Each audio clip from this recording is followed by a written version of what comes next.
مسیح یسوع کے نام میں آپ سب کو سلام جی. ہاللیلویا ہاللیلویا. آئیے میرے ساتھ دیکھیں متی کی انجیل اس کا 28واں باب اور اس کی 16ویں آیت سے.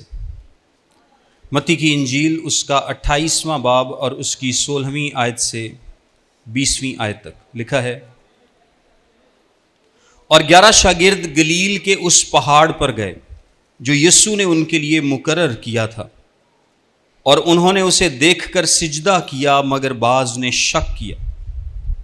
یسوع نے پاس آ کر ان سے باتیں کیں اور کہا کہ آسمان اور زمین کا کل اختیار مجھے دیا گیا ہے، پس تم جا کر سب قوموں کو شاگرد بناؤ اور ان کو باپ اور بیٹے اور روح القدس کے نام سے بپتسمہ دو، اور ان کو یہ تعلیم دو کہ ان سب باتوں پر عمل کریں جن کا میں نے تم کو حکم دیا، اور دیکھو میں دنیا کے آخر تک ہمیشہ تمہارے ساتھ ہوں.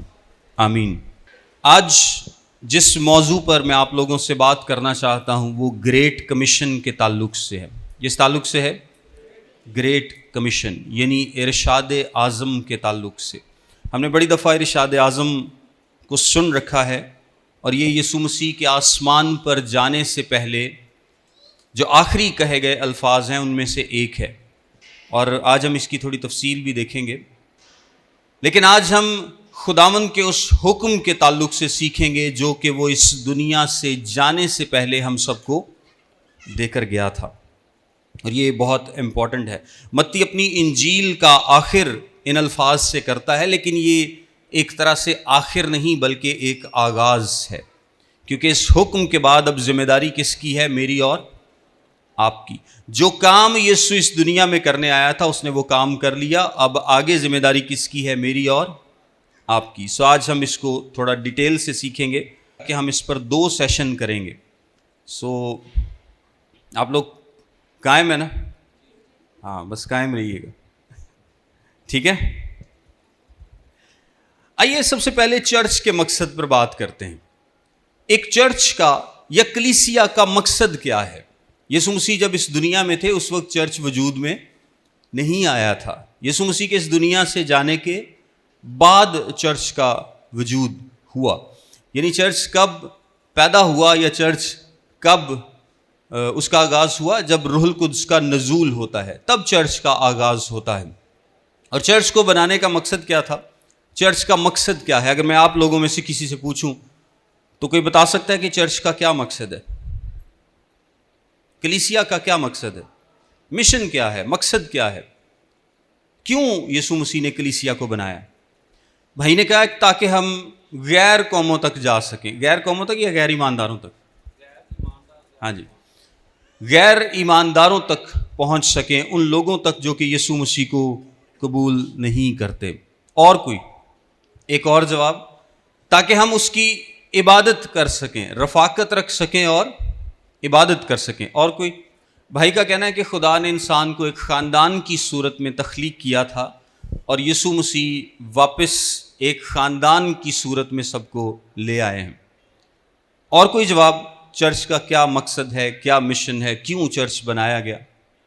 اچھا، بھائی کا کہنا ہے کہ خدا نے جس مقصد کے لیے ہمیں پیدا کیا وہ مقصد پورا ہو سکے اس لیے چرچ کو بنایا گیا. میں ایک 2-4 پوائنٹ آپ کے سوچنے کے لیے آپ کے سامنے رکھتا ہوں کہ ہم میں سے کچھ لوگ سمجھتے ہیں کہ چرچ کو اس لیے بنایا گیا تاکہ ہم رفاقت رکھ سکیں، جس طرح سے ابھی یہاں سے ایک جواب بھی آیا، تاکہ ہم رفاقت رکھ سکیں. کچھ لوگ اس کو رفاقت رکھنے کی جگہ سمجھتے ہیں. وہ کہتے ہیں ٹھیک ہے سارے ایماندار تو ہیں اپنی جگہ پر، لیکن چرچ ایک ایسی پلیس ہے، چرچ ایک ایسی جگہ ہے جہاں پر ہم رفاقت رکھتے ہیں، ہم ایک دوسرے سے ملتے ہیں، ہم ایک دوسرے سے بات کرتے ہیں. کچھ لوگ سمجھتے ہیں کہ شاید اس رفاقت کے وسیلے سے ہم ایک دوسرے سے اچھے تعلقات قائم کرتے ہیں، ملتے ہیں، ہم ایک دوسرے کا پتہ چلتا ہے، ایک دوسرے کی خوشیوں میں شریک ہوتے ہیں، ایک دوسرے کے غموں میں شریک ہوتے ہیں. ان شارٹ ہم رفاقت رکھنے کے لیے اکٹھے ہوتے ہیں.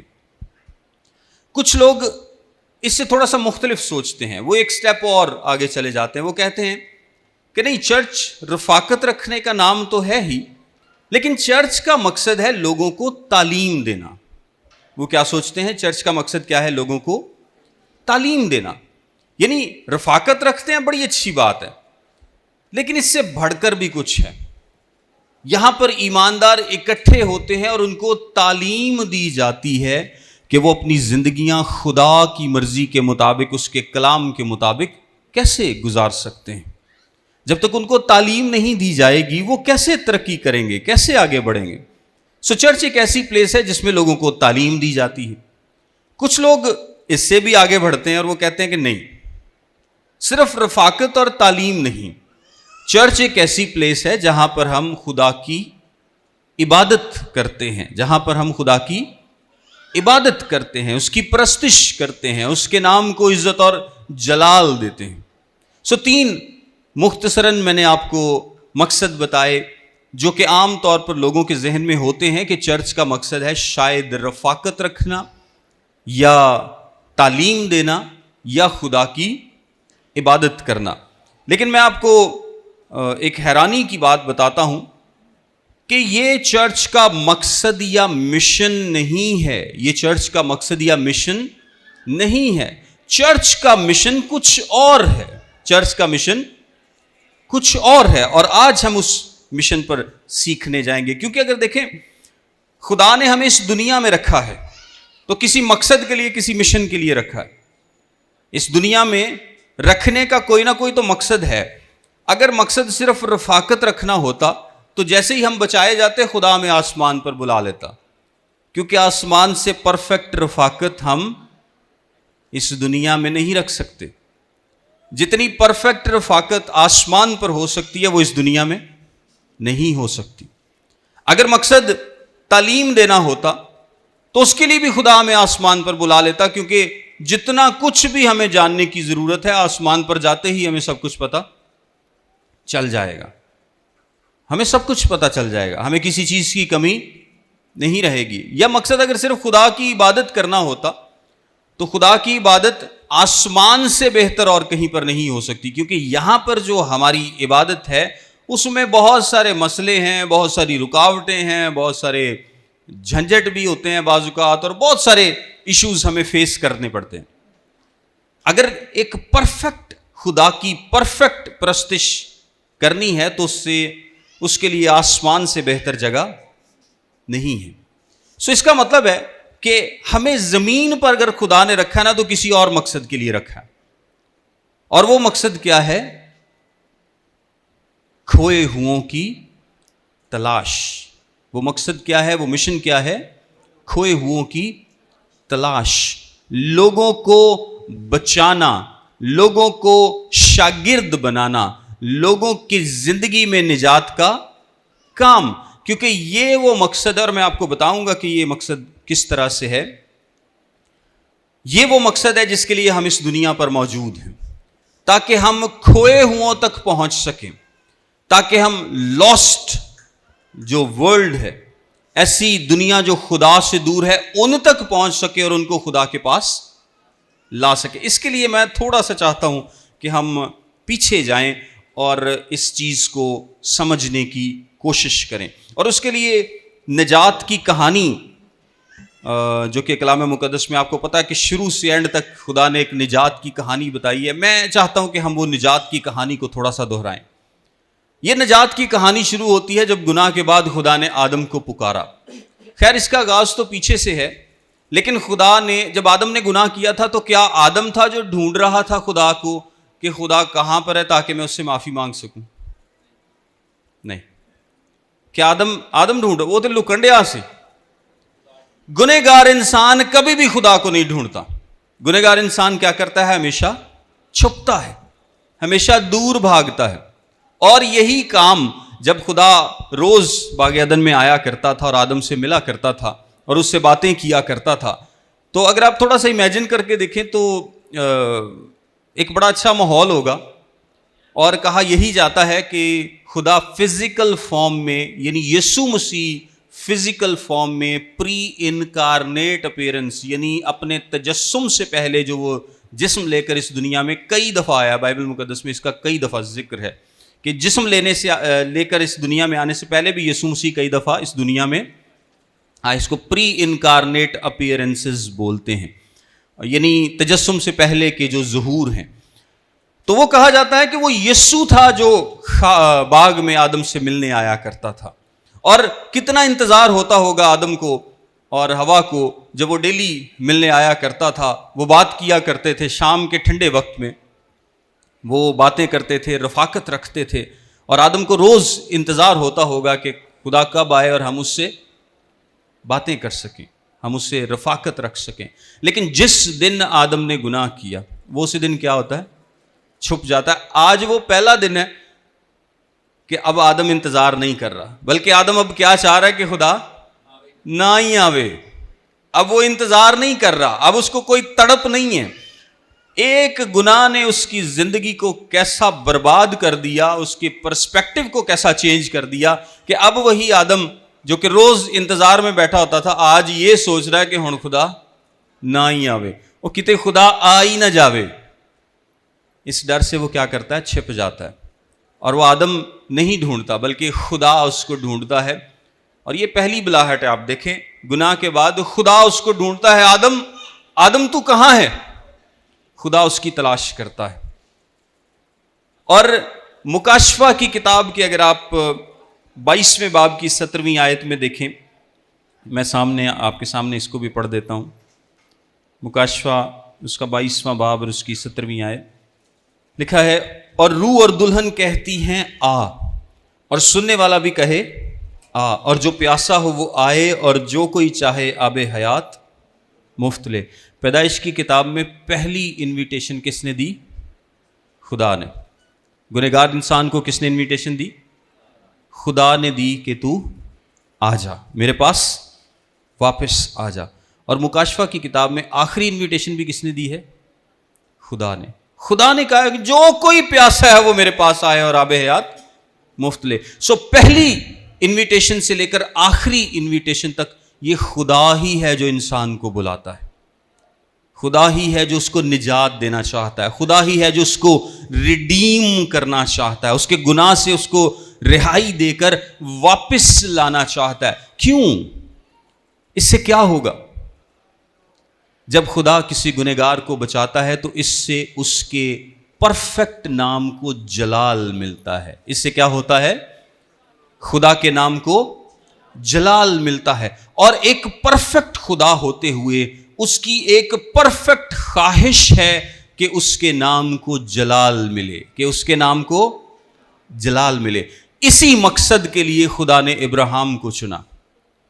اور ہم نے کبھی بھی یہ بات نہیں سوچی. اسرائیلی صرف سوچتے ہیں کہ خدا کا پلان شاید یہ تھا کہ صرف اسرائیلیوں کو میں بچا لوں.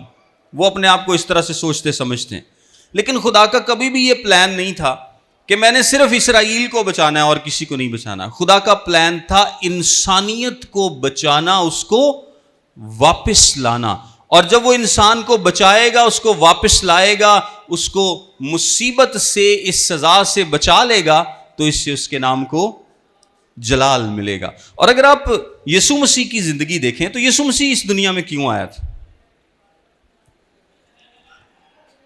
یسوع مسیح اس دنیا میں کیوں آیا تھا؟ خدا کے نام کو جلال دینے کے لیے. اگر آپ یوحنا 17 باب پڑھیں تو وہاں پر یسوع مسیح نے واضح طور پر اس بات کو بیان کیا ہے کہ وہ خدا کے نام کو جلال دینے کے لیے آیا. اور خدا کے نام کو جلال کیسے ملے گا؟ جب انسان بچائے جائیں گے. جب انسان بچائے جائیں گے. یسوع مسیح کے اس دنیا میں آنے کا مقصد تھا کہ انسان بچائے جائیں. اور جب انسان بچائے جائیں گے تو اس سے خدا کے نام کو جلال ملے گا. اور اس سے پہلے بھی جو میں نے آپ کو ساری بات بتائی کہ ابراہیم کو چننے کا مقصد یہ تھا تاکہ ایک ایسی قوم خدا تیار کرے جو کہ ایک مشنری نیشن ہو، اور وہ قوم ساری دنیا کے پاس جائے اور ساری دنیا کو بتائے کہ خدا چاہتا ہے کہ وہ بچائے جائیں. لیکن اسرائیل خیر اس میں برے طریقے سے فیل ہوتا ہے. اسرائیل اپنے مقصد میں کامیاب نہیں ہوتا. لہٰذا یہ مقصد کسے سونپا جاتا ہے؟ چرچ کو سونپا جاتا ہے کہ وہ ساری دنیا تک پہنچے اور خدا کے اس مقصد کو پورا کرے جو کہ شروع سے اس کا مقصد تھا کہ انسان بچائے جائیں، انسان نجات پائیں. آئیے میرے ساتھ کچھ دیر کے لیے یوحنا کی انجیل اس کا 17واں باب دیکھیں، یوحنا کی انجیل اس کا 17واں باب اور اس کی 3 آیت سے لکھا ہے، اور ہمیشہ کی زندگی یہ ہے کہ وہ تجھ خدائے واحد اور برحق کو اور یسوع مسیح کو جسے تو نے بھیجا ہے جانے۔ جو کام تو نے مجھے کرنے کو دیا تھا اس کو تمام کر کے میں نے زمین پر تیرا جلال ظاہر کیا۔ کیا کام خدا نے یسوع مسیح کو کرنے کو دیا تھا؟ انسانوں کی نجات کا کام، انسانوں کی نجات کا کام۔ اور اب اے باپ تو اس جلال سے جو میں دنیا کی پیدائش سے پیشتر تیرے ساتھ رکھتا تھا مجھے اپنے ساتھ جلالی بنا دے۔ میں نے تیرے نام کو ان آدمیوں پر ظاہر کیا جنہیں تو نے مجھے دنیا میں سے مجھے دیا۔ وہ تیرے تھے اور تو نے انہیں مجھے دیا اور انہوں نے تیرے کلام پر عمل کیا ہے۔ اب وہ جان گئے کہ جو کچھ تو نے مجھے دیا ہے وہ سب تیری ہی طرف سے ہے، کیونکہ جو کلام تو نے مجھے پہنچایا وہ میں نے ان کو پہنچا دیا اور انہوں نے اس کو قبول کیا اور سچ جان لیا کہ میں تیری طرف سے نکلا ہوں، اور وہ ایمان لائے کہ تو ہی نے مجھے بھیجا ہے۔ 16ویں آیت سے دیکھیں، جس طرح میں دنیا کا نہیں وہ بھی دنیا کے نہیں، انہیں سچائی کے وسیلے سے مقدس کر، تیرا کلام سچائی ہے۔ جس طرح تو نے مجھے دنیا میں بھیجا اسی طرح میں نے بھی انہیں دنیا میں بھیجا۔ اب دیکھیں، خدا کا مقصد یسوع مسیح کو اس دنیا میں بھیجنے کا کیا ہے؟ تاکہ انسان بچائے جائیں، نجات پائیں۔ اور یہ مقصد یسوع مسیح کے بعد اب کیسے جاری ہے؟ یسوع مسیح نے کہا جس طرح خدا نے مجھے بھیجا میں نے ان لوگوں کو بھیجا، تاکہ یہ کیا کریں؟ لوگوں کے پاس جائیں اور لوگ بچائے جا سکیں، لوگ نجات پا سکیں۔ یعنی اگر آپ تھیم دیکھیں تو تھیم کوئی فرق نہیں ہے۔ جو تھیم پیدائش کی کتاب سے جس کا آغاز ہوا کہ خدا چاہتا ہے کہ لوگ بچائے جائیں، خدا چاہتا ہے کہ جو کھوئے ہوئے ہیں، جو خدا سے دور ہیں، وہ خدا کے پاس واپس آئیں، وہ بچائے جائیں، اس سے اس کے نام کو جلال ملے گا۔ اور یسوع اسی مقصد کے لیے دنیا میں آیا تھا۔ اسرائیل کو بھی اس نے اسی مقصد کے لیے چنا تھا، تمام نبیوں کو اس دنیا میں بھیجنے کا مقصد یہ تھا۔ خدا کی جو نجات کا پلان ہے اس کا مقصد یہ تھا تاکہ لوگ بچائے جا سکیں۔ اور جب یسوع اس دنیا میں آیا تو اس نے یہی حکم آگے ہم سب کو دیا جو کہ اس نجات میں شریک ہیں، کہ میں بھی اسی مقصد کے لیے آیا تھا کیونکہ اس سے خدا کے نام کو جلال ملے گا، اور اب تم بھی اسی مقصد کے لیے دنیا میں نکلو تاکہ اس سے خدا کے نام کو جلال مل سکے۔ سو مقصد میں کوئی فرق نہیں ہے، چرچ کے مقصد میں کوئی فرق نہیں ہے۔ چرچ کا مقصد کیا ہے؟ چرچ کا مشن کیا ہے؟ کہ ہم کھوئے ہوئوں کے پاس جائیں، ہم وہ لوگ جو خدا سے دور ہیں ان کے پاس جائیں، ان کو خداوند کے بارے میں بتائیں کہ خدا ان کو بچانا چاہتا ہے، تاکہ جب وہ لوگ بچائے جائیں، تب جب وہ لوگ زندگی پائیں، تاکہ جب وہ لوگ نجات پائیں تو اس سے کیا ہو؟ خدا کے نام کو عزت اور جلال ملے۔ سو یہ نجات کی کہانی کہ یہاں پر دہرانے کا مقصد یہ تھا تاکہ آپ کے ذہن میں ایک بات ہو کہ چرچ کا مقصد وہی ہے جو یسوع مسیح کا مقصد تھا، اور یسوع مسیح کا مقصد وہی ہے جو خدا کا مقصد، اور خدا کا یہ مقصد شروع سے ہے، یہ نیا مقصد نہیں بلکہ یہ مقصد جو ہے وہ شروع سے، اور یہی وہ وجہ ہے کہ ہم اس دنیا میں موجود ہیں۔ یہی وہ وجہ، کیونکہ یہ کام آسمان پر نہیں ہو سکتا، کیونکہ کھوئے ہوئے کہاں پر ہیں؟ زمین پر ہیں۔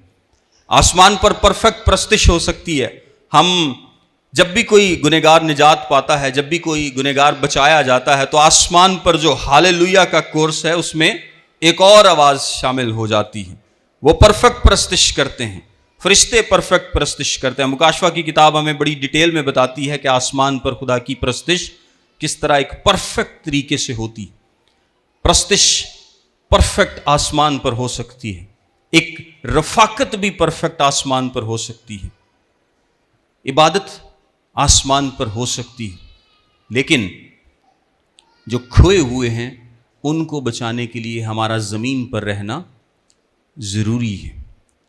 زمین پر رہنا ضروری ہے کیونکہ کھوئے ہوئے یہاں پر موجود ہیں، اور جب تک خدا ان تمام لوگوں کو نجات نہیں دے دیتا، جب تک وقت پورا نہیں ہو جاتا، چرچ اس دنیا میں رہے گا اور وہ کھوئے ہوئوں کے پاس جاتا رہے گا تاکہ وہ لوگ خدا کے پاس آئیں اور وہ بچائے جا سکے، جب تک یسوع دوسری دفعہ نہیں آتا، جب تک مسیح اپنی دوسری آمد میں نہیں آتا۔ آئیے آگے بڑھتے ہیں،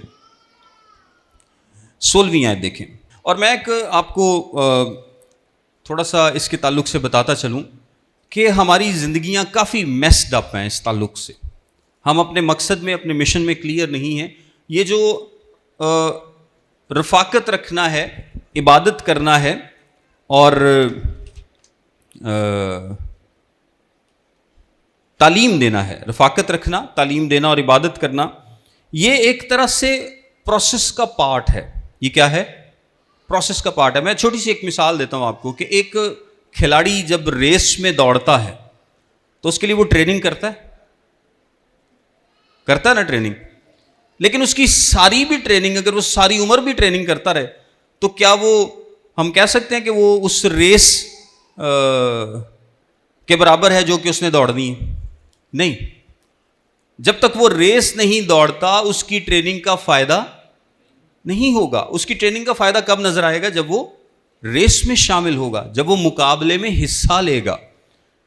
لوگوں تک پہنچنا، لاسٹ ورلڈ کو خدا کے پاس لے کر آنا، یہ کیا ہے؟ یہ ہماری ریس ہے جس میں ہمیں دوڑنا ہے.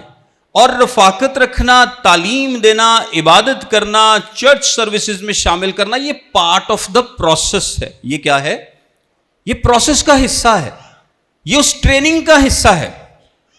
اس کو ہم کبھی بھی اگنور نہیں کر سکتے. ہم کبھی بھی نہیں کہہ سکتے کہ ہمیں رفاقت کی ضرورت نہیں ہے. ہم کبھی بھی نہیں کہہ سکتے کہ ہمیں ٹیچنگ کی ضرورت نہیں ہے، یا ہمیں عبادت کرنے کی یا پرستش کرنے کی ضرورت نہیں ہے.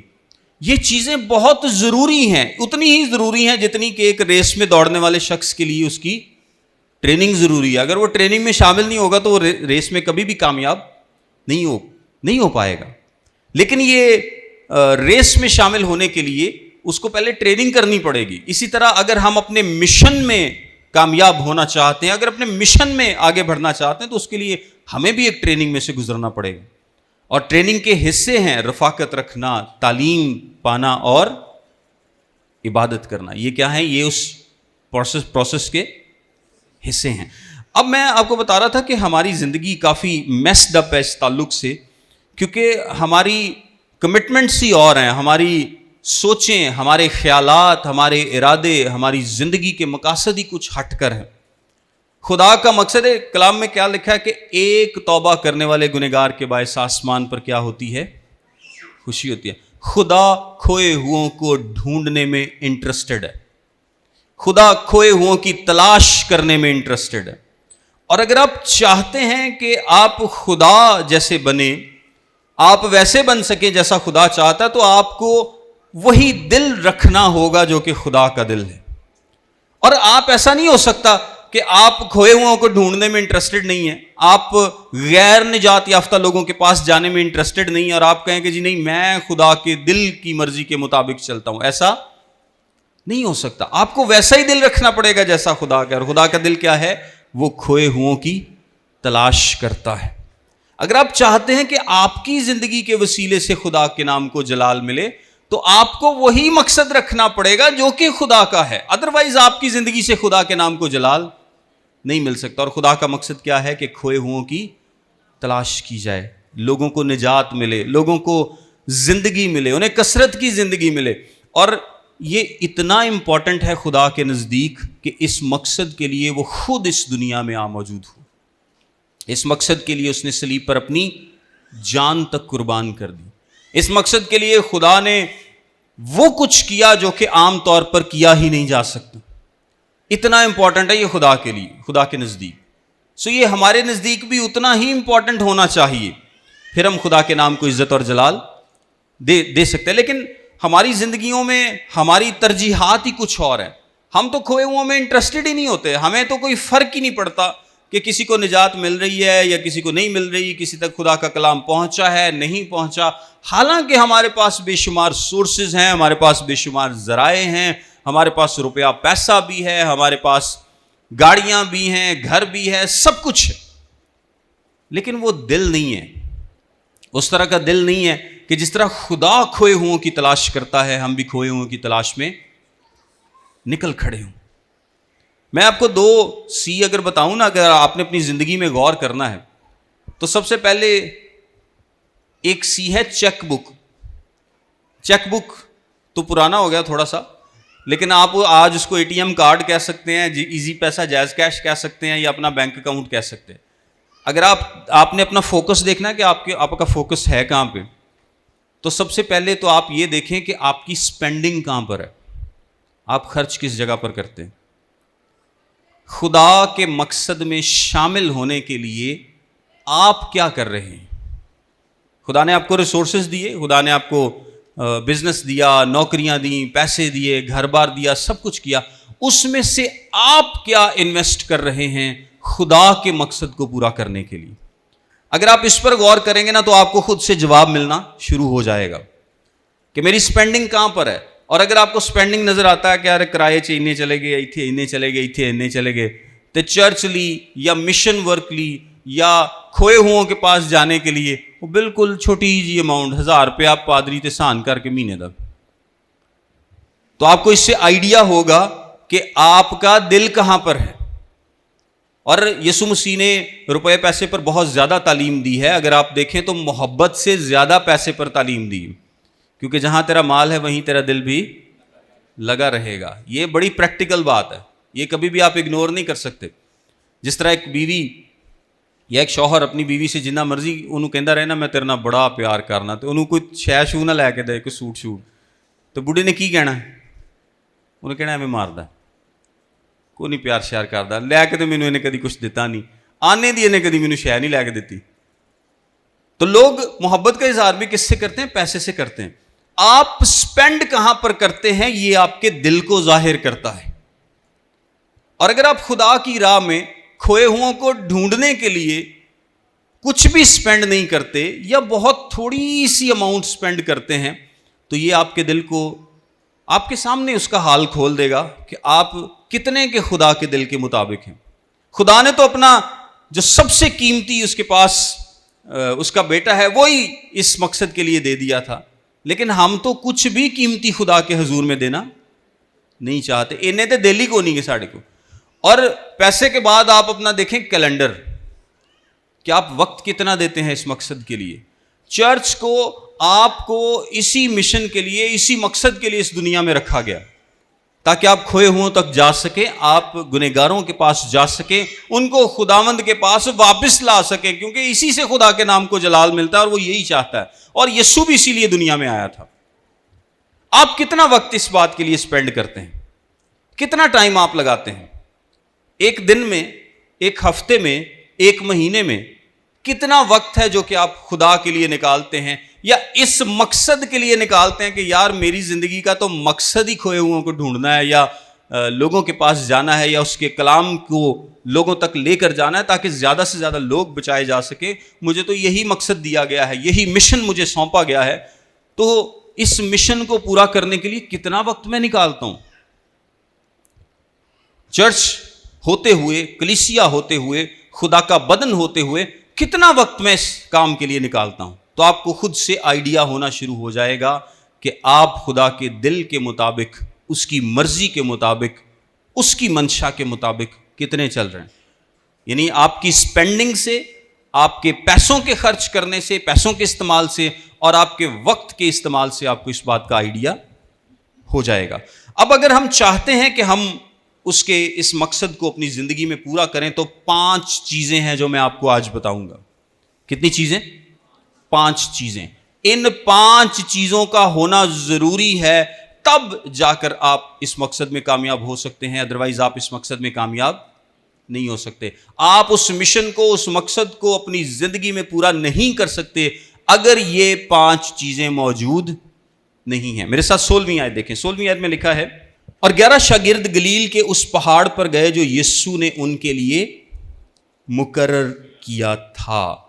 اب میں آپ کو تھوڑا سا ریوائز کراتا چلوں. آپ ایسٹر بھی قریب ہے, ایسٹر میں ہم یسوع مسیح کے جی اٹھنے کا ذکر پڑھتے ہیں, اور جی اٹھنے کے بعد یسوع مسیح بہت سارے لوگوں کو دکھائی دیے تھے. کتنی دفعہ ویسے یسوع مسیح دکھائی دیے تھے, کوئی بتا سکتا؟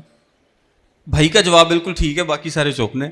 تقریباً 10 مرتبہ یسوع مسیح اپنے شاگردوں کو, عورتوں کو یا مختلف لوگوں کو دکھائی دیے تھے. کتنی مرتبہ؟ تقریباً 10 مرتبہ. یہ آپ نے یاد رکھنا ہے. اب میں اگر آپ کو بتاؤں تو یسوع مسیح نے 26ویں باب میں پہلے سے کہہ دیا تھا کہ میں تم سے پہلے کہاں جاؤں گا؟ گلیل کو جاؤں گا. میں تم سے پہلے گلیل کو جاؤں گا. اب یسوع مسیح کو صلیب کہاں پر دیا گیا ہے؟ یروشلیم میں. صلیب کہاں پر دیا گیا؟ یروشلیم میں. اور یروشلیم کہاں پر ہے؟ یہودیہ میں. یروشلیم یہودیہ میں ہے. تھوڑا سا آپ جغرافی کو سمجھ لیں کہ یہودیہ کا صوبہ ہے، پھر سامریہ کا صوبہ ہے، اور اس کے بعد گلیل کا صوبہ ہے. یعنی گلیل اور یہودیہ کے درمیان کون سا صوبہ ہے؟ سامریہ کا صوبہ.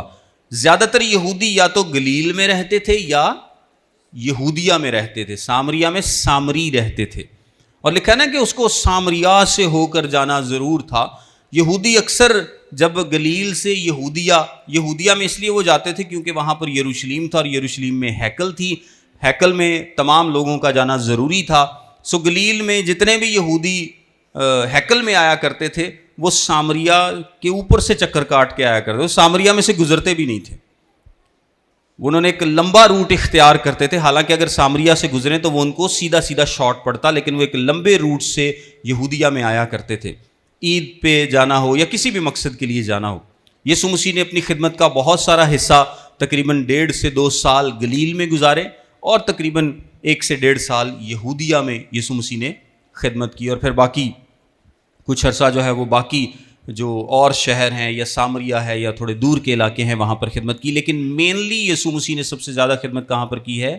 گلیل میں کی ہے. کہاں پر؟ گلیل میں.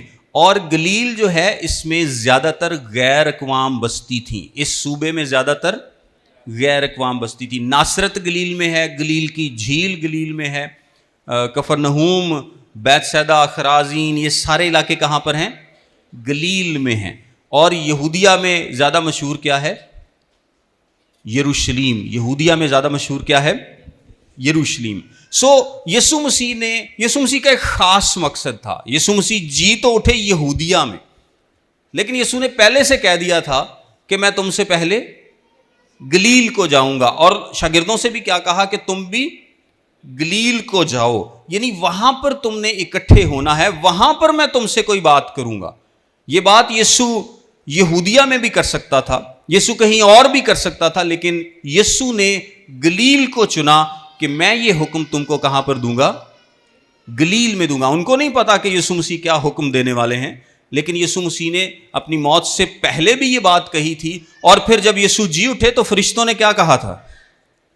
فرشتوں نے عورتوں سے کیا کہا؟ کہ اس نے کہا تھا کہ وہ تم سے پہلے گلیل کو جائے گا. شاگردوں کو بھی کہو کہ وہ کہاں جائیں؟ گلیل کو. عورتیں بھی کہاں پر جائیں؟ گلیل میں جائیں. باقی لوگ بھی کہاں پر جائیں؟ گلیل میں جائیں. اس پہاڑ پر جو یسوع مسیح نے مقرر کیا ہے. اب اگر تھوڑا سا حساب کتاب ہم کر لیں کہ یسوع مسیح سنڈے والے دن یعنی اتوار کو جی اٹھے، اور سب سے پہلے وہ عورتوں کو دکھائی دیتے ہیں، پھر شاگردوں کو دکھائی دیتے ہیں، پھر لکھا ہے کہ 8 اماؤس کی راہ پر جاتے ہوئے شاگردوں کو دکھائی دیتے ہیں، اور پھر لکھا ہے کہ 8 دن بعد وہ دوبارہ شاگردوں کو دکھائی دیے. اس کا کیا مطلب ہے کہ 8 دن گزر چکے ہیں اور ابھی تک شاگرد کہاں پر موجود ہیں؟ یہودیہ میں. شاگرد کہاں پر موجود ہیں؟ یہودیہ میں، کیونکہ وہ یروشلیم میں ہی ان کو دکھائی دیے. اور یہودیہ سے جو گلیل کا سفر ہے یہ تقریباً 3 دن کا ہے. 3 سے 4 دن لگتے ہیں گلیل سے یہودیہ جانے میں. یہ تقریباً 150 کلومیٹر کا سفر ہے. آج کل تو کوئی بہت زیادہ نہیں ہے، لیکن اس زمانے میں یہ پہاڑی علاقے تھے، پیدل جانا ہوتا تھا. آپ کو 3 سے 4 دن لگ جاتے تھے 150 کلومیٹر سفر کرتے کرتے. اگر ہم ایک اندازہ لگائیں محتاط تو تقریباً 8 دن گزر چکے، اور یسوع مسیح جب دوسری دفعہ شاگردوں پر ظاہر ہوئے تو یسوع کہاں پر موجود ہے؟ یہودیہ میں ہی موجود ہے.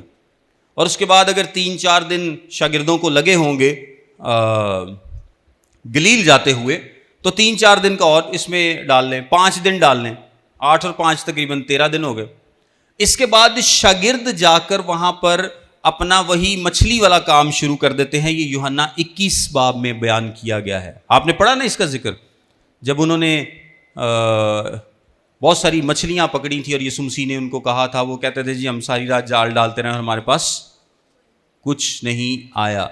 تو وہ بھی اس واقعے کے بعد ہے. اس کے لیے بھی کوئی 2-3 دن ڈال لیں کہ ہو سکتا ہے کہ جا کر 2-3 دن انہوں نے اپنا کوئی بزنس دوبارہ سے اسٹیبلش کیا ہو.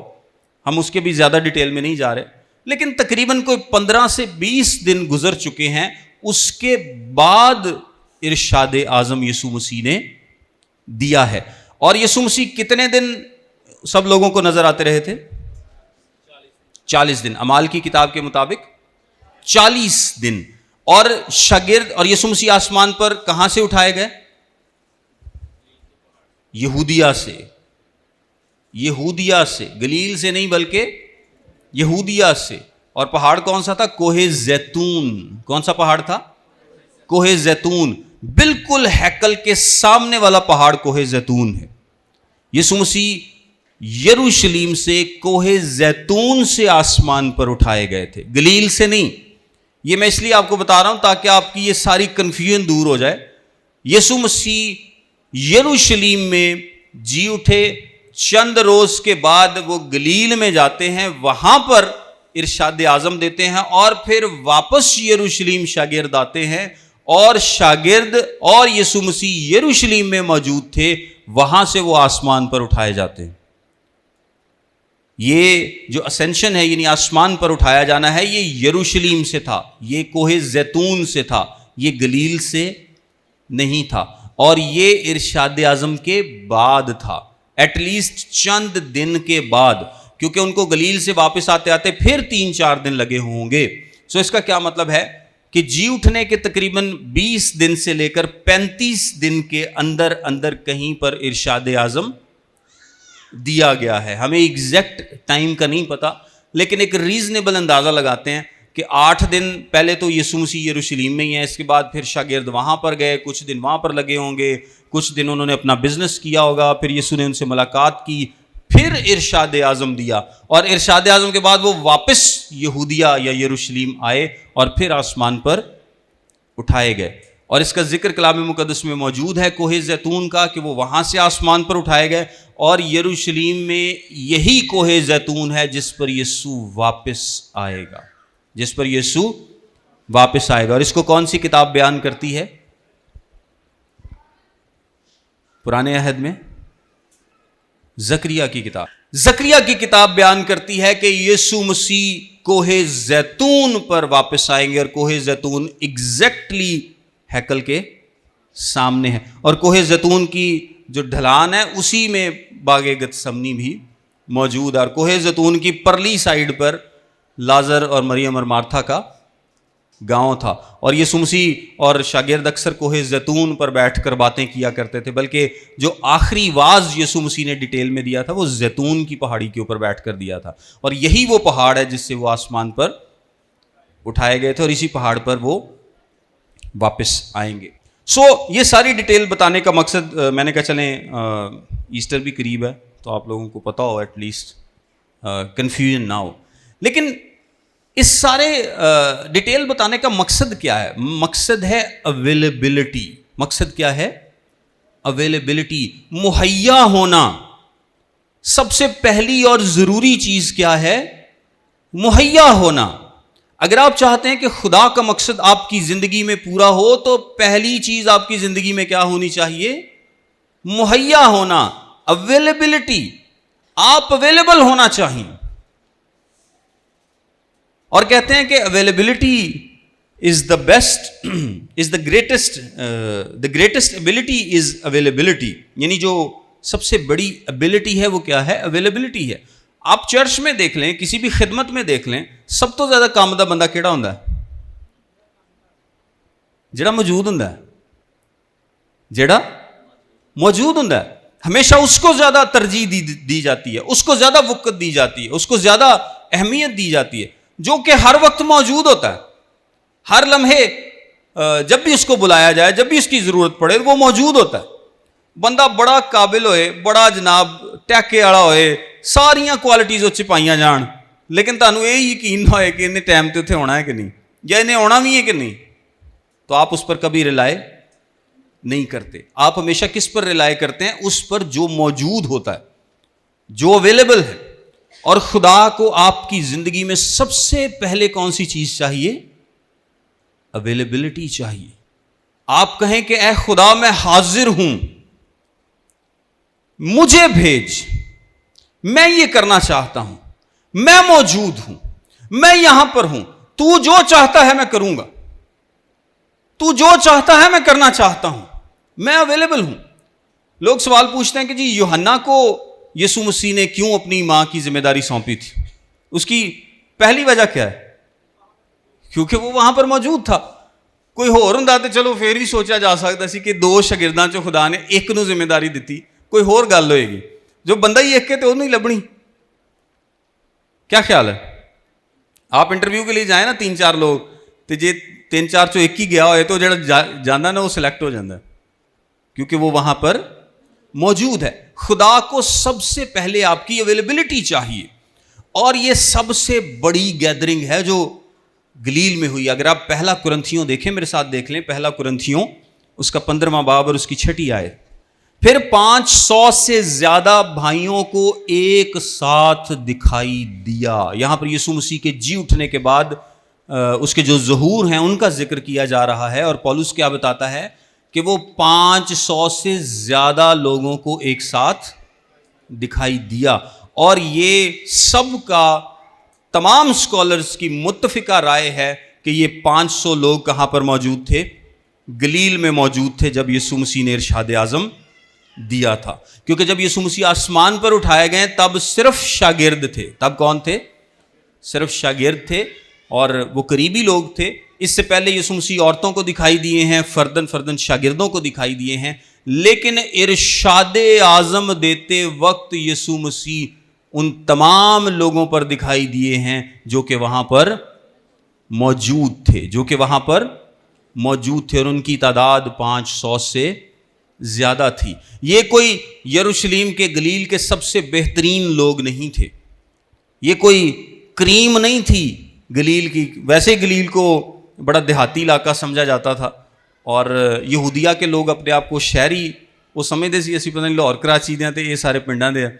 ایون کہ جب شاگرد آ کر یہودیہ میں آتے ہیں تو وہ لوگ ان کا مذاق اڑاتے ہیں. وہ کہتے ہیں ان گلیلی مردوں کو یہ ساری باتیں کہاں سے آ گئی ہیں, تو پنڈاں دے رہن والے نے انہاں نوں کیویں پتہ انہاں چیزاں دا, کیونکہ وہ زیادہ تر دیہاتی علاقہ تھا.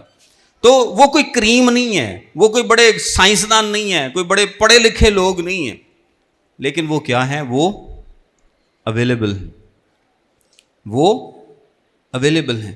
آپ جتنے مرضی لائق ہوں, جتنے مرضی پڑھے لکھے ہوں, جتنے مرضی سیانے ہوں, جو مرضی خصوصیت آپ میں ہو, لیکن اگر آپ اویلیبل ہی نہیں ہیں اس کے کام کے لیے, تو خدا کو کیا فائدہ آپ کا؟ کوئی ہے؟ سب سے پہلی جو خصوصیت آپ میں ہونی چاہیے وہ کیا ہے؟ اویلیبلٹی. آپ اویلیبل ہوں, آپ اویلیبل ہوں.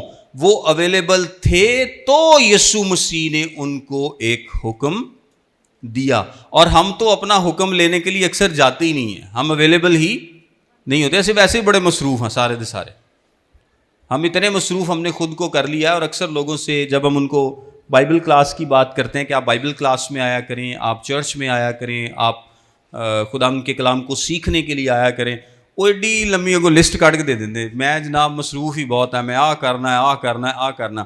لیکن جو افسوسناک بات ہوتی ہے نا, اس تمام مصروفیت میں صرف کلام سے ریلیٹڈ مصروفیت نہیں ہوتی. یعنی اگر وہ کہنا جی میں عبادتوں پر جاتا ہوں, یا میں تعلیم دیتا ہوں یا لیتا ہوں, یا میں کسی اور بائبل کلاس میں جاتا ہوں, تو پھر تو ہمیں کوئی اعتراض نہیں ہے.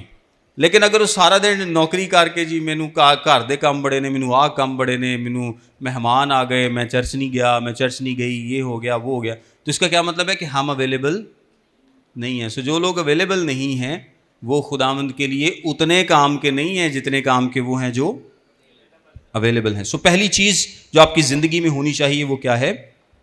اویلیبل ہے. دوسری چیز جو آپ کی زندگی میں ہونی چاہیے, 17ویں آیت دیکھیں, لکھا ہے تو انہوں نے اسے دیکھ کر سجدہ کیا مگر بعض نے شک کیا. اب 500 سے زیادہ لوگ ہیں وہاں پر, سب کو نہیں پتا. اگر آپ تھوڑا سا ایزیوم کر کے دیکھیں تو فرشتوں نے عورتوں سے کہا تھا کہ شاگردوں سے کہو کہ وہ گلیل کو جائیں, کیونکہ اس نے کہا تھا کہ وہ تم سے پہلے گلیل کو جائے گا. شاگرد گلیل کو چل پڑے, عورتیں گلیل کو چل پڑیں کیونکہ انہیں ہے کہ یسوع مسیح نے گلیل میں ہم سے کوئی بات کرنی ہے. کون سی پہاڑی ہے؟ یہ وہ پہاڑی ہے جس پر یسوع مسیح نے 5000 کو کھانا کھلایا، ہم نہیں جانتے. یا وہ پہاڑی ہے جس میں یسوع مسیح نے پہاڑی واز دیا، وہ بھی گلیل میں تھی، وہ ہے، ہم نہیں جانتے. یا کوئی اور پہاڑی ہے، ہم نہیں جانتے کہ یہ کون سی پہاڑی تھی. لیکن گلیل میں ایک پہاڑی یسوع مسیح نے مخصوص کی تھی اور کہا تھا کہ وہاں سارے آ جاؤ. اب گلیل سے بھی بہت سارے لوگ وہاں پر آ گئے. ظاہر سی بات ہے شاگرد اور عورتیں یہ 500 تو نہیں تھے. اس کا مطلب ہے کہ گلیل میں اور بہت سارے لوگ تھے جو کہ اس پر ایمان لاتے تھے اور وہ وہاں پر سارے کیا ہوتے ہیں؟ جمع ہو جاتے ہیں. اور جب یسوع مسیح ان کو نظر آتا ہے تو لکھا ہے کہ انہوں نے اسے سجدہ کیا. انہوں نے کیا کیا؟ اسے سجدہ کیا. دوسرا رویہ جو کہ آپ کی زندگی میں ہونا چاہیے وہ کیا ہے؟ ورشپ کا. وہ کیا ہے؟ ورشپ کا. آپ کا دل، اس کا فوکس خدا پر لگا ہو، خدا کی عبادت پر لگا ہو. آپ کی سوچیں، آپ کے خیال، آپ کے ارادے، آپ کے دماغ میں خدا کی باتیں چلنی چاہیے. اگر آپ کے ذہن میں کچھ اور ہی چلتا رہتا ہے تو اس کا مطلب ہے کہ آپ کا فوکس درست نہیں ہے. اور خدا کو کیسے پرستار چاہیے؟ جو دل سے اس کی پرستش کرتے ہیں، جن کا فوکس ٹھیک ہے، جن کا ارادہ، جن کی نیت، جن کی ہر چیز صحیح ڈائریکشن میں ہے. اور وہ ڈائریکشن کیا ہے؟ کہ وہ خدا کی پرستش کرتے ہیں. یعنی پہلی چیز اویلیبلٹی ہے اور دوسری چیز کیا ہے؟ پرستش ہے. کہ آپ کے اندر پرستش کا رویہ ہونا چاہیے. اور پرستش کا مطلب گیت گانا نہیں ہے. ہم اکثر اس کو گیت گانے کے ساتھ ملا دیتے ہیں، لیکن پرستش کا مطلب گیت گانا نہیں ہے. پرستش کا مطلب ہے کسی کو عزت دینا، اس کی تکریم کرنا. اور کرسچن کانٹیکس میں اس کا کیا مطلب ہے؟ خداوند کے نام کو جلال دینا، اس کی پرستش کرنا، اس کی عبادت کرنا. اور آپ بھی پرستار ہیں جس طرح گانے والے پرستار ہیں. اگر وہ واقعی خدا کے نام کو جلال دیتے ہیں تو پھر وہ پرستار ہیں. صرف گاتے ہیں تو پھر وہ پرستار نہیں ہے. سو دوسرا جو رویہ آپ کے اندر ہونا چاہیے وہ کیا ہے؟ ورشپ کا، پرستش کا. آپ کا جو رویہ ہے وہ کیا ہو؟ کنٹرولڈ بائی دا اسپرٹ ہو. لیکن یہاں پر ایک بڑی خوبصورت بات لکھی ہے کہ کچھ نباز نے شک کیا. آپ نے کبھی سوچا ہے کہ یہ کیا بات لکھی ہے؟ مگر بعض نے شک کیا. دیکھیں یہ کلام مقدس کی ایک بڑی ہی خوبصورت بات ہے کہ اس میں ہر چیز ویسے ہی لکھی جاتی ہے جیسے کہ وہ ہے. اب اگر میں اور آپ ہوتے نا اور یہ خدا کا کلام اگر نہ ہوتا تو متی کیا کرتا؟ اب متی یہاں پر کیا کیس بنا رہا ہے؟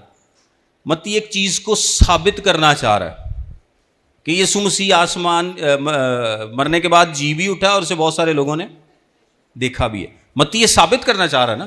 کبھی کہیں سے بیان دیتا ہے، کبھی کہیں سے بیان دیتا ہے، کبھی عورتوں کی گواہی، کبھی شاگردوں کی گواہی، کبھی کسی کی گواہی. تو اتنی گواہیاں دینے کے درمیان اس کو کیا ضرورت پڑی تھی کہ وہ یہ کہے کہ کچھ لوگوں نے شک کیتا. تے ایویں لوگوں دے ذہن 'چ ایک گل پائے کہ یار اگر انہاں لوگوں نے شک کیتا ہے تو مطلب کوئی نہ کوئی تو شک والی گل ہے نا. کیا خیال ہے؟ اگر یہ کسی انسان کا کلام ہوتا تو انہیں گل کدی نہیں سی لکھنی. مانتے ہیں آپ اس بات کو؟ کیونکہ ان لوگوں نے شک کیا تھا اس لیے اس نے لکھا، کیونکہ یہ سچائی کا کلام ہے. کوئی بات بھی چھپائی نہیں گئی، کوئی بات بھی جان بوجھ کر اس کو توڑ مروڑ کر اپنے حق میں بیان کرنے کے لیے پیش نہیں کیا گیا. جو ہے ویسا ہی ہے. شک انہوں نے کیوں کیا؟ اس کی وجہ یہی بیان کی جاتی ہے کہ انہوں نے شاید یسوع کو دور سے دیکھا. کیونکہ جو عورتیں ہیں انہوں نے تو بڑا قریب سے دیکھا، ایون کہ ایک نے تو اس کے پاؤں تک پکڑے. اور جو شاگرد ہیں انہوں نے بھی بڑے قریب سے دیکھا. توما کو تو یسوع مسیح نے یہاں تک کہا تھا کہ تو اپنی انگلی ڈال کر دیکھ لے. اور یسوع مسیح نے ان کے ساتھ کھایا پیا. تو شاگردوں نے تو بڑے قریب سے دیکھا ہے. لیکن یہاں پر کتنے لوگ ہیں؟ 500 سے زیادہ لوگ ہیں. کوئی پنڈوں آیا ہوئے گا، کوئی شہروں آیا ہوئے گا، کسی نے پتہ لگا ہوئے گا وہ یسوع مسیح جی اٹھے ہے. تو یسوع مسیح نے کہا فلانے پہاڑ تے جمع ہو جاؤ، میں اتنے تمہیں نظر آواں گا، آؤ چلیے سارے. سارے لوگ جب اس طرح سے ایک مجمع اکٹھا ہوگا تو سب نے تو یسوع مسیح کو پہلی دفعہ نہیں دیکھا. جنہوں نے دور سے دیکھا انہوں نے کیا کیا؟ شک کیا. لیکن ان کا شک کیسے ختم ہو گیا؟ بالکل اگلی ہی آیت میں لکھا ہے یسوع نے پاس آ کر ان سے باتیں کی. اس کا کیا مطلب ہے کہ جب یسوع ان کو دکھائی دیا یسوع دور تھا, اور پھر یسوع نزدیک آیا اور پھر ان سے باتیں کی. اس کا کیا مطلب ہے کہ اب سب کا شک دور ہو گیا. میں ایک اور واقعہ آپ کو بتاتا ہوں. متی کی انجیل کے 14ویں باب میں جب یسوع مسیح نے شاگردوں کو بھیج دیا تھا کشتی پر, تو جب انہوں نے دور سے یسوع کو دیکھا تھا تو ان کو کیا لگا تھا؟ انہیں لگا کہ بھوت آ گیا, بھوت لگا تھا. وہ شاید ادو بھی کوئی پادری ہون بدروہاں تو ڈران والے. اج کل بھی بڑے پادری نے, بدروہاں تو بہت ڈراندے نے. انہوں نے بھی لگا, انہوں نے دیکھا ہے ایڈی دوروں کوئی آ رہا ہے تریا, دور سے دیکھا تو بھوت لگا. لیکن جب یسوع پاس آ گیا پھر لکھا کہ انہوں نے اس کو پہچانا اور اس کو کشتی پر چڑھا لینے کو راضی ہوئے. تو جب دور سے دیکھیں گے تو انسان ہے, ظاہری سی بات ہے انسان ہے, ان کے ذہن میں بہت سارے سوال ہوں گے. کدی کسی نے زندہ بندے نو ویکھیا نہیں پہلے اس تو شاگردوں کے علاوہ. یہ جو زیادہ تر میجورٹی ہے انہوں نے کوئی نہیں تھا یسوع مسیح کو دیکھا جی اٹھنے کے بعد. تو پہلی دفعہ دیکھنا ہے تو ظاہری سی بات ہے انسان ہے تو سوچ آ سکتی ہے, لیکن اگر سوچ آئی ہے تو لکھیا بھی ہے. متی نے انہوں لکھایا نہیں ہے. سو پہلا جو ایٹیچیوڈ, پہلا رویہ, پہلی چیز جو آپ کے اندر ہونی چاہیے اگر آپ گریٹ کمیشن کو پورا کرنا چاہتے ہیں, اگر آپ خدا کے دل کی مرضی کو پورا کرنا چاہتے ہیں, تو وہ کیا ہے؟ اویلیبلٹی. آپ کا مہیا ہونا ضروری ہے. وہ 500 لوگ وہاں پر موجود تھے تو انہوں نے خدا ان کے اس حکم کو پایا.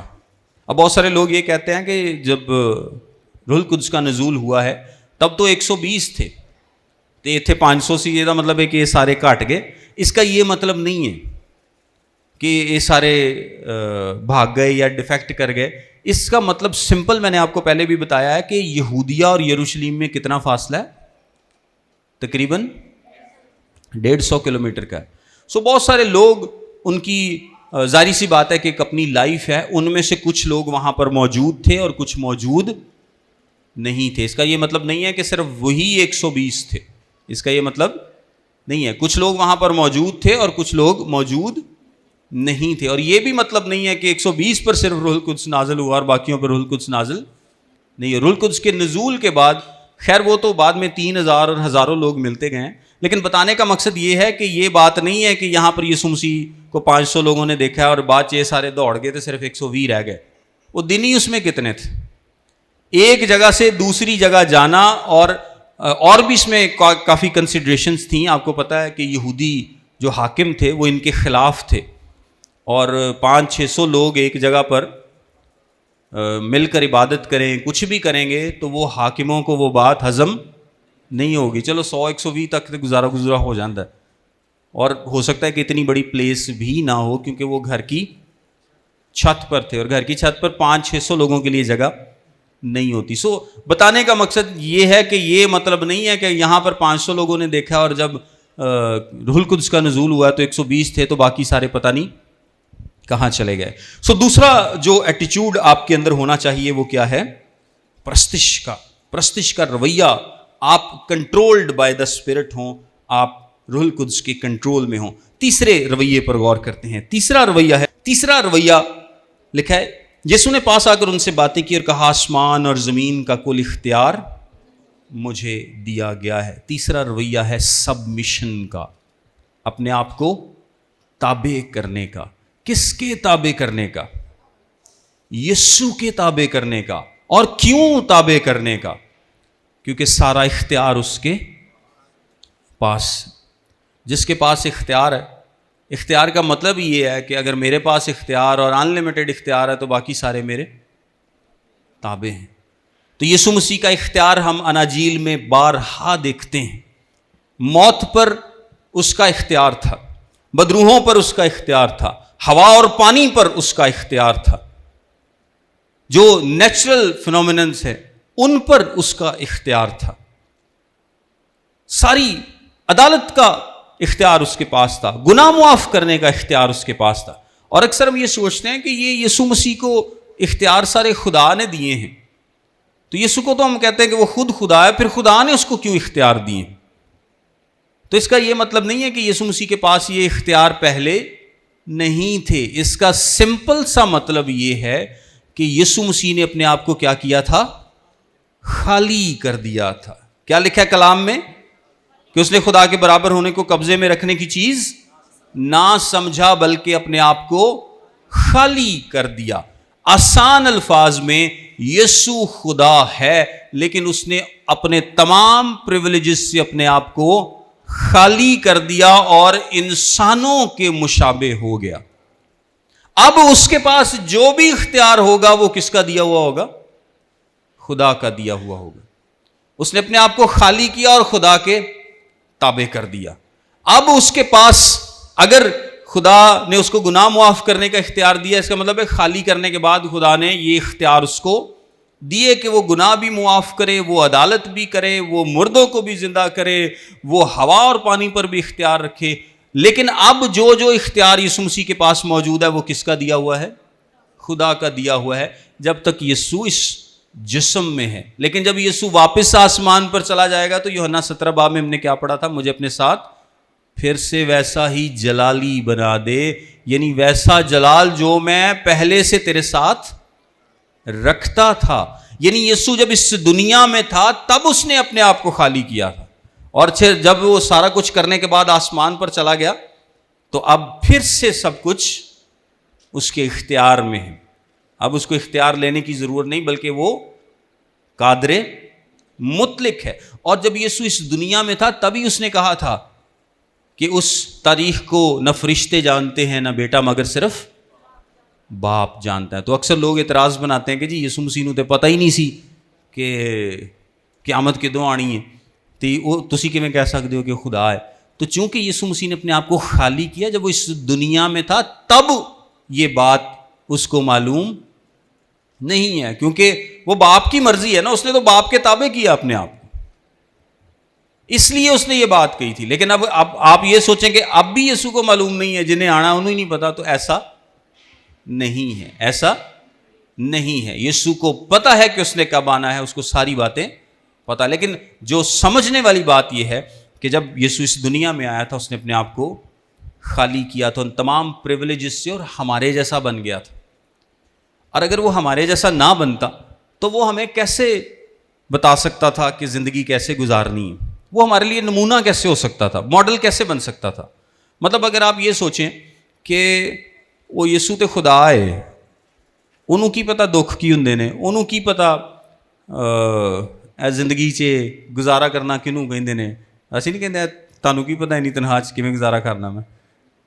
تو کلام کیا کہتا ہے کہ وہ سب سچویشنز میں، تمام باتوں میں ہماری طرح آزمایا گیا تو بھی وہ بے گناہ رہا، تو بھی وہ بے گناہ رہا. وہ اس نے تمام باتیں دیکھی، اس نے ہماری طرح زندگی گزاری لیکن اس کی زندگی میں گناہ نہیں پایا گیا.